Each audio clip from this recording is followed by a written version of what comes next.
আমাদের মোট জনসংখ্যার আমরা বলতে পারি যে যেটি পরিসংখ্যান বলছে যে নিয়ার অ্যাবাউট 4 কোটির মতো মানুষের কিন্তু থাইরয়েড রয়েছে, তাদের মধ্যে মেয়েদের সংখ্যাটাও কিন্তু কম নয়। তো এই থাইরয়েড জনিত সমস্যা যাদের রয়েছে তাদের কি প্রেগন্যান্সিতে কোনো অসুবিধা হতে পারে, বা এটাকে কি আমরা হাই রিস্ক প্রেগন্যান্সি বলতে পারি? অবশ্যই থাইরয়েড ডিসঅর্ডার থাকলে সেটা হাইপোথাইরয়েডিজম হতে পারে, হাইপারও হতে পারে। হরমোনের লেভেলটা অনেক বেশিও থাকতে পারে, আবার হরমোনের লেভেল খুব কম থাকতে পারে।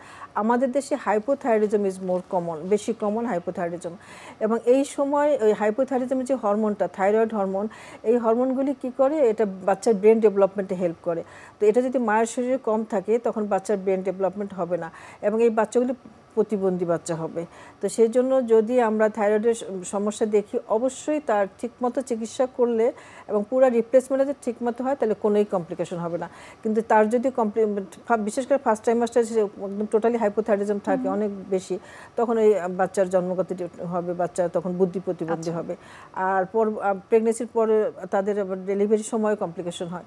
তো সেজন্য আমরা এদের একদম লেভেলটা প্রতি মাসেই ব্লাড লেভেল দেখতে হয়, এবং আমরা অন্তত 2 মাস 3 মাস পরে, 2 মাস পরে আমরা সাধারণত দিয়ে থাকি। আমরা তো আসলে গুটি কয়েক পেশেন্ট ডিল করি, কিন্তু গ্রামে হয়তো ডায়াগনোসিসই হয় না যে থাইরয়েডের সমস্যা আছে। দেখা যায় বাচ্চাটা প্রতিবন্ধী হয়, অথবা মায়েরও ভেরি ল্যাকটেশন হয়, বুকের দুধ ঠিক মতো হয় না, এই ধরনের কমপ্লিকেশনগুলো হয়ে থাকে।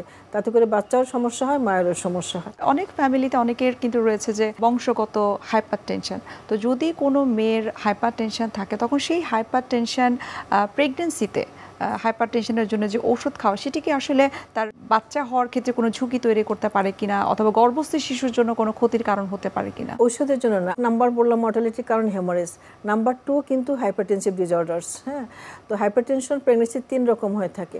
একটা হয় নর্মাল প্রেগনেন্সিতে হাইপারটেনশন হয়, আর একটা হয় প্রিএক্লাম্পসিয়া, এক্লাম্পসিয়া, আর একটা যেটা হয় ক্রনিক আগের থেকেই হাইপারটেনশন আছে, তার প্রিএক্লাম্পসিয়া হতে পারে।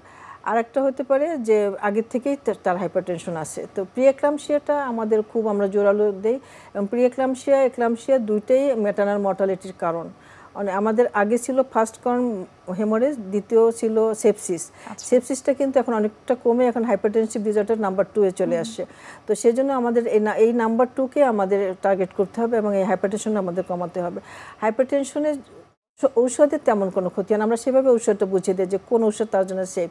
ডিজিজ প্রসেস এটা পেশেন্টের ক্ষতি করে, সেটা ডিজিজটা হলো প্রিএক্লাম্পসিয়া, যেটা আমরা বলি। প্রিএক্লাম্পসিয়া একটা মাল্টি সিস্টেম ডিসঅর্ডার বলে, এটা পুরো বডির সব সিস্টেমকে ইনভলভ করে।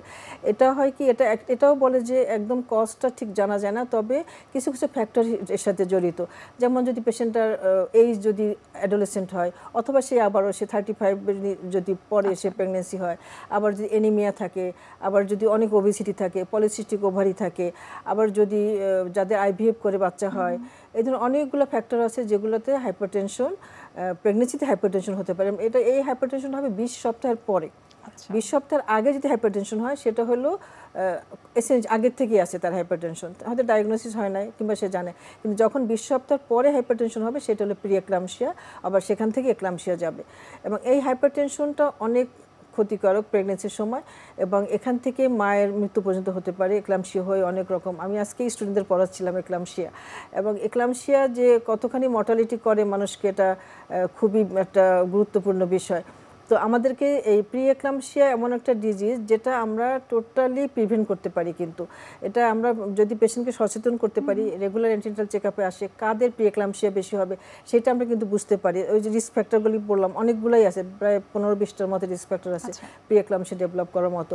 তো তাদেরকে যদি আমরা সবসময় কাউন্সিলিং করি যে তুমি এভাবে রেস্ট নেবে, যদি একটা পেশেন্ট মেয়ে যদি শহরেই ধরেন একটা ব্যাংকে চাকরি করে, সে ওবেস, সে পলিসিস্টিক ওভারি, তাকে আমরা কিন্তু তার হাইপারটেনশন থাকতে পারে, তার রেনাল ডিজিজ থাকতে পারে, তাদের কিন্তু বেশি ভয় থাকবে প্রিএক্লাম্পসিয়া হওয়ার।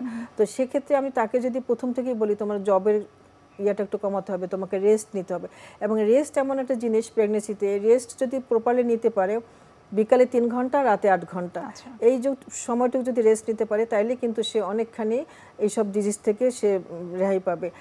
লাঞ্চের পরে 1 ঘন্টা যদি শুয়ে থাকতে পারে, রেস্ট নিতে পারে, যেখানে চাকরি ছাড়া তো আর চলতে পারবে না, তবে তাদের কলিগদেরও বুঝতে হবে, তার বসকেও বুঝতে হবে যে এই মেয়েটা এখন প্রেগনেন্সি হয়েছে, তাকে একটু রেস্ট দেওয়া দরকার। এবং নর্মালি যদি সে তার কোনো রিস্ক ফ্যাক্টর নাই, কিন্তু ওভার কাজ পরিশ্রম করছে, তারও কিন্তু এই প্রিএক্লাম্পসিয়া হতে পারে।